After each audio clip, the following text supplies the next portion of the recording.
పాడి పంటలు ఛానల్ చూస్తున్న రైతు సోదరులందరికీ స్వాగతం. ముందుగా నా నమస్కారాలు అందరికీ తెలియజేసుకుంటూ ఈ రోజున వ్యవసాయంలో పునరుత్పాదక ఇంధన వనరుల వినియోగం మన వ్యవసాయంలో ఏ విధంగా ఉపయోగపడుతుంది అనే విషయం మీద తెలుసుకుందాం. ఎందుకంటే ఇప్పుడు మనం ఉపయోగిస్తున్న శిలాజ ఇంధన వనరులు అంటే పెట్రోల్ కానీ డీజిల్ కానీ లేకుంటే బొగ్గు నుంచి వచ్చే ఇతరత్ర ఇంధనాలు కానీ ఇవన్నీ కొన్ని సంవత్సరాల్లో, బొగ్గు అయితే 150 సంవత్సరాల్లో, అదే డీజిల్ పెట్రోలియం ప్రోడక్ట్స్ అయితే ఒక 30 నుంచి 35 సంవత్సరాల్లో అంతరించిపోనున్నాయి. శాస్త్రవేత్తల లెక్కల ప్రకారం ఇవి చూడడానికి కూడా లభ్యం కాని రోజులు ముందు ఉన్నాయని చెబుతూ ఉన్నారు. కాబట్టి మనం ఇప్పటి నుంచే ఈ ఇంధన వనరుల మీదే ఆధారపడకుండా మరి సాంప్రదాయేతర ఇంధన వనరులైన మన పునరుత్పాదక ఇంధన వనరుల్ని ఎలా ఉపయోగించుకోవాలి, ఇప్పుడు ఏమేమి ఉన్నాయి, వ్యవసాయంలో ఎలాగ మనం ఉపయోగించుకోవచ్చు అనే దాని మీద రైతు సోదరులందరికీ తెలియజేయాలని నా ముఖ్య ఉద్దేశం. అలాంటి వాటిల్లో ముందుగా వచ్చేది బయోగ్యాస్. మన గ్రామాల్లో కానీ మనకి అందుబాటులో ఉండే విధంగా మనం బయోగ్యాస్ ప్లాంట్లని మనం తయారు చేసుకోవచ్చు. భారతదేశంలో కనుక ఈ పునరుత్పాదక ఇంధన వనరుల్ని కనుక చూసుకుని ఉండంటే ముందుగా వచ్చేది సోలార్ విద్యుత్, అంటే సౌర నుంచి విద్యుత్ వచ్చేది. తర్వాత జల విద్యుత్ పవర్, తర్వాత గాలి నుంచి వచ్చే విద్యుత్, గాలి పవర్ అంటాము, పవన విద్యుత్. తర్వాత వచ్చేది బయోమాస్ పవర్. మనకి అన్నిటిలో కంటే కూడా అందుబాటులో ఉన్నది బయోమాస్ పవర్. ఈ బయోమాస్ పవర్ని మనం ఎలాగ ప్రొడ్యూస్ చేసుకోవచ్చు దాని గురించి వివరాలు తెలుసుకుందాం.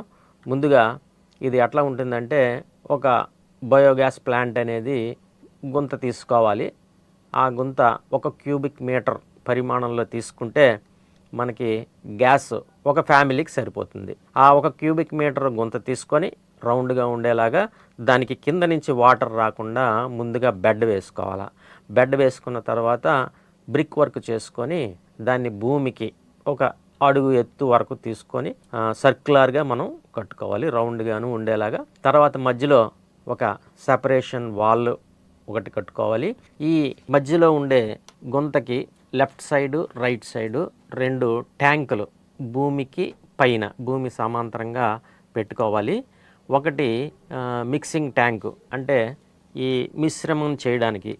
ఇందులో మనం ఏం వేస్తామంటే పశువుల పేడ, నీరు 1:1 నిష్పత్తిలో కలుపుకొని ఈ మిశ్రమాన్ని అందులో వేయాలి. అందులో వేసిన తర్వాత అది ఒక గొట్టం ద్వారా మనం ఇంతకు ముందు తీసుకున్న బయోగ్యాస్, దాన్ని డైజెస్టర్ అంటారు, అది గొట్టం ద్వారా కిందకి వెళ్తుంది. అక్కడ మనకి అడ్డంగా ఒక చిన్న వాల్ ఏదైతే కట్టుకున్నామో దానికి యువతల లోపలికి వచ్చేలాగా మనం కన్స్ట్రక్షన్ చేసుకోవాలి. కన్స్ట్రక్షన్ వరకు అయితే మన బేస్ ఏదైతే కట్టామో ఇప్పుడు మనకి ఆ బేస్ పైన ఒక ఫ్లోటింగ్ డోమ్ అనేది వస్తుంది. అది ఇనప షీట్తో కానీ అల్యూమినియం షీట్తో కానీ మనం చేసుకోవచ్చు. ఆ ఐరన్ షీట్ పైన ఒక హోల్ చేసుకొని అందులో నుంచి మనం పైప్ పెట్టుకొని ఆ పైపుని మనం వంటగదికి కనెక్ట్ చేసుకుంటాము. ఈ బయోగ్యాస్ ఎంత దూరంలో ఉండాలి అని అంటే కిచెన్ దగ్గర నుంచి ఒక 5 నుంచి 10 మీటర్ల దూరంలో ఉండాలి. ఎందుకంటే మనకి కింద నుంచి ఆ వాటర్ అనేది వస్తుంది కాబట్టి కొంచెం దూరంగా పెట్టుకుంటే మనకి కన్వీనియంట్గా ఉంటుంది. తర్వాత మనం ఇన్పుట్గా జంతువులు మిశ్రమ వ్యర్థాలని మనం పేడ, నీటిని కలిపి మనం ఏదైతే వేసామో అది ఈ డైజెస్టర్ లోపలికి వెళ్ళి డైజెషన్ జరుగుతుంది. అంటే దాని మీద సూక్ష్మజీవులు పనిచేసి దానిని కన్జ్యూమ్ చేసేసి అవి గ్యాస్ని రిలీజ్ చేస్తుంది, గ్యాస్ను ఉత్పత్తి చేస్తుంది. ఈ ఉత్పత్తి చేసిన గ్యాసు బయటికి వెళ్ళిపోకుండా మనం పైన ఏదైతే ఇనుముతో చేసిన గుండ్రటి ప్యాన్ లాంటిది ఏదైతే ఉందో దాంట్లోకి వచ్చి చేరుతుంది ఈ గ్యాస్ అంతా.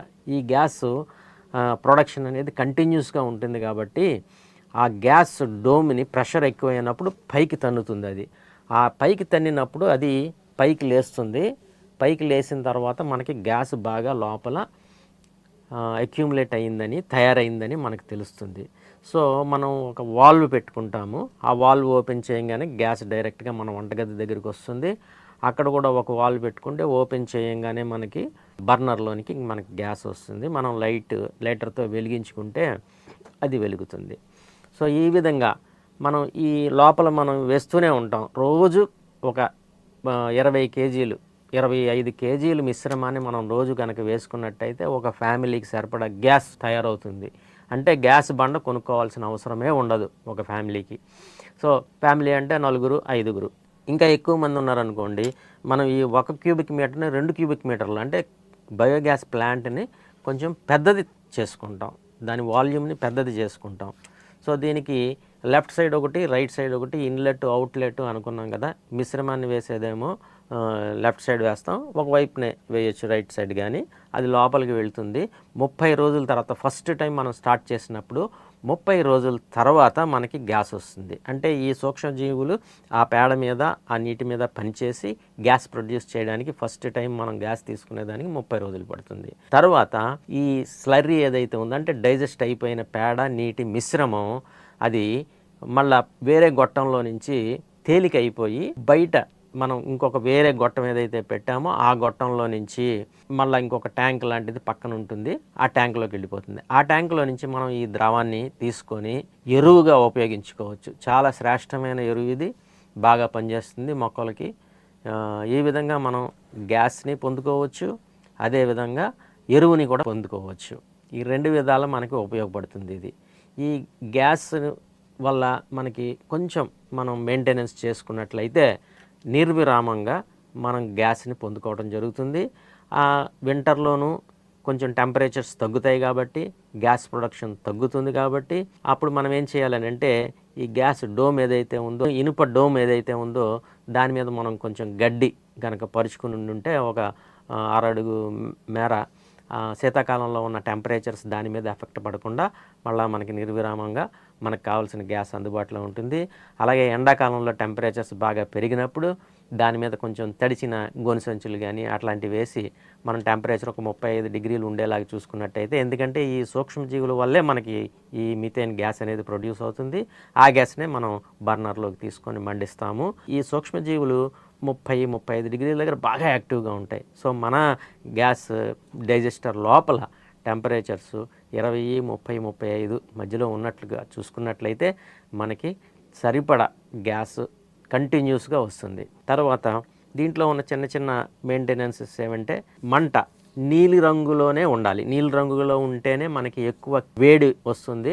అప్పుడప్పుడు మనం గమనిస్తూ ఉంటాము ఎల్లో కలర్ అంటే పచ్చ రంగులోనికి రావటం జరుగుతుంది. అంటే దాంట్లో కొంచెం వాటర్ కలుస్తుందని అర్థం. ఆ గ్యాస్తో పాటు కొంచెం వాటర్ మాయిశ్చర్ కూడా పైపు ద్వారా మన బర్నర్లోకి వచ్చినప్పుడు మనకి ఈ విధమైన మంట వస్తుంది. అప్పుడు మనం ఏం చేయాలంటే మన బయోగ్యాస్ ప్లాంట్ దగ్గర నుంచి వంటగదిలోకి ఏదైతే పైప్ వస్తుందో ఆ పైపులో ఒక యూట్యూబ్ మాదిరి కిందకి ఇట్లాగా వంకి గనక కిందకి పెట్టుకొని మళ్ళీ పైకి తీసుకొచ్చేస్తే మనకి ఆ వాటర్ ఏదైతే ఉందో ఆ యూట్యూబ్లో కిందకి అక్యుములేట్ అవుతుంది, అంటే అక్కడ కలెక్ట్ అవుతుంది. తర్వాత దానికి ఒక ఓపెన్ కాక్ పెట్టుకొని ఓపెన్ చేసుకొని వాల్వ్ పెట్టుకొని ఓపెన్ చేసి ఆ వాటర్ అంతా డ్రైన్ చేసేసుకొని మళ్ళీ క్లోజ్ చేసేస్తే మనకి ఈ ప్రాబ్లం కూడా ఉండదు. సో కొన్ని చిన్న చిన్న జాగ్రత్తలు తీసుకున్నట్లయితే మనం తప్పకుండా మనం బయోగ్యాస్ ప్లాంట్ కన్స్ట్రక్ట్ చేసుకోవచ్చు. ఒక క్యూబిక్ మీటర్ మనం గ్యాస్ కన్స్ట్రక్షన్ చేసుకుంటానికి 20,000-25,000 రూపాయలు ఖర్చు అవుతుంది. అయితే మనకి గ్యాస్ ఫ్రీగా వస్తుంది.